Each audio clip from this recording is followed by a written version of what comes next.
পর্যালোচকে আপনাদেরকে স্বাগতম। এই পর্বের বইয়ের শিরোনাম মহিলা মুক্তিযোদ্ধা, লেখক ফরিদা আখতার সম্পাদিত, প্রকাশক নারী গ্রন্থ প্রবর্তনা, প্রথম প্রকাশ 1991, মূল্য 45 টাকা, পৃষ্ঠা সংখ্যা 104। বইটি সম্বন্ধে বইয়ের পেছনের প্রচ্ছদে লেখা হয়েছে 17 ডিসেম্বর 1990 তারিখে ঢাকার কেন্দ্রীয় শহীদ মিনারে বাংলাদেশের স্বাধীনতা যুদ্ধের ইতিহাসে একটি নতুন অধ্যায় সূচিত হয়েছে। এই দিন মহিলা মুক্তিযোদ্ধারা সমবেত হয়েছিলেন এক অপূর্ব সমাবেশে। যারা বন্দুক হাতে যুদ্ধ করেছেন, আহতদের সেবার জন্যে যুদ্ধক্ষেত্রের হাসপাতালে যারা নিয়োজিত ছিলেন, স্বাধীন বাংলা বেতার কেন্দ্রের শিল্পীবৃন্দ, মুক্তিযোদ্ধাদের রান্না করে খাইয়েছেন যারা, বিদেশে থেকেও দেশের জন্য কাজ করেছেন যারা, নিজের সন্তানকে, স্বামীকে যুদ্ধে যাবার অনুপ্রেরণা দিয়েছিলেন যারা, সেই সব মহিলা মুক্তিযোদ্ধারা সমবেত হয়েছিলেন তাদের অভিজ্ঞতা বর্ণনা করে শোনাতে।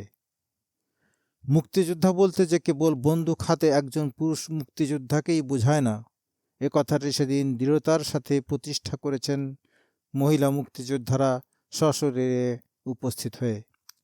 নারী গ্রন্থ প্রবর্তন আয়োজিত এই অনন্য সমাবেশের উপর ভিত্তি করে এবং এ পর্যন্ত সন্ধান পাওয়া মহিলা মুক্তিযোদ্ধাদের অভিজ্ঞতার উপর রচিত তথ্যের উপর ভিত্তি করে এ গ্রন্থ আমরা প্রথম প্রকাশ করেছিলাম 1991 সালে।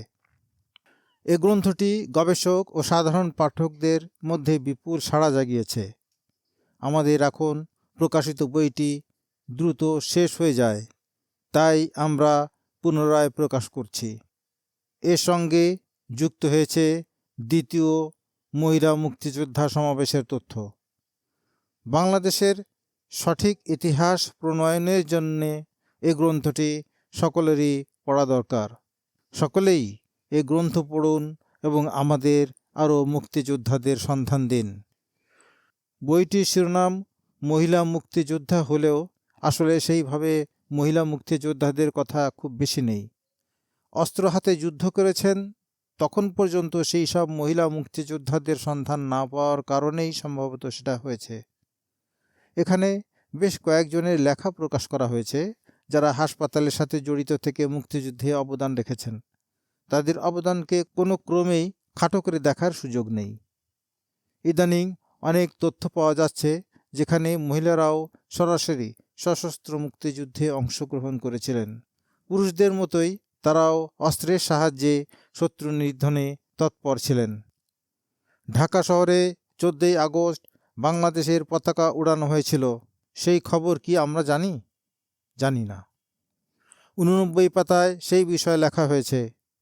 14 আগস্ট পাকিস্তান দিবসে ঢাকা শহরের কয়েকটি গুরুত্বপূর্ণ জায়গা থেকে এই সব পতাকা উড়ানো হয় গ্যাস বেলুনের সাহায্যে। সব জায়গার কথা এতটা মনে নেই, তবে আজিমপুর, তোপখানা রোড, স্টেডিয়াম থেকে ওড়ানো হয়েছিল। গাড়ি করে আমরা 3 বোন গিয়ে পতাকা উড়িয়ে আসি। ঢাকা শহরে স্বাধীন বাংলাদেশের পতাকা উড়তে দেখে পাক সেনারা ক্রোধে দিশেহারা হয়ে যায় এবং পতাকাগুলো নামাবার জন্যে বেলুন লক্ষ্য করে গুলি চালায়। মুক্তিযোদ্ধাদের পরিকল্পনা সফল হলো। তাদের উদ্দেশ্য ছিল ঢাকাবাসীদের স্বাধীন বাংলা সম্পর্কে জানানো আর পাক সেনাদের গুলি খরচ করানো। হাসপাতালে মুক্তিযোদ্ধাদের বিষয়ে 86-87 পৃষ্ঠায় লেখা হয়েছে, তখন যে সমস্ত মুক্তিযোদ্ধাদের দেখেছি এখনও ভাবলে আবেগপ্রবণ হয়ে উঠি। এক একজনের মধ্যে সে কি স্পিরিট, কি ইমোশন। একজনের চোখ দুটোই নষ্ট হয়ে গেছে, তবু বলছেন আমার চোখ লাগবে না, আমাকে কোনো রকমে পৌঁছে দিন ফ্রন্টে, আমি ঠিক যুদ্ধ করতে পারবো। একজনের পা নেই, কারো হাত নেই, কারো আবার গোটা মুখটাই ঝলসে গেছে। সবারই ওই একই কথা, আমাকে ফ্রন্টে পৌঁছে দিন। হাসপাতালে প্রচুর মুক্তিযোদ্ধা আসতো, তবে যতটুকু স্পষ্ট মনে আছে খুব কম মুক্তিযোদ্ধাই মারা গেছেন। আলম, জসিম। আলমের 6 থেকে 7 বার গুলি লেগেছিল। জসিমের বুলেট ছিল মাথায়। এরা খুব প্রাণবন্ত ছিল। বারবার গুলি খেয়েও আলমের জীবনী শক্তি একটুও নষ্ট হয়নি। যখন যুদ্ধ শেষ হলো তখন আমাদের হাসপাতালে 480 জন রোগী। 16ই ডিসেম্বর হাসপাতালে গিয়ে দেখি চিকিৎসা করব কি, সবাই তখন উত্তেজিত। আর সে কি উল্লাস! বেশিরভাগই তো ছিল গ্রামের ছেলে, বেশিরভাগেরই বয়স ছিল 16 থেকে 22। কেউ কেউ আবার স্কুলে পড়তো, 6-7-এ পড়া ছেলেও প্রচুর দেখেছি।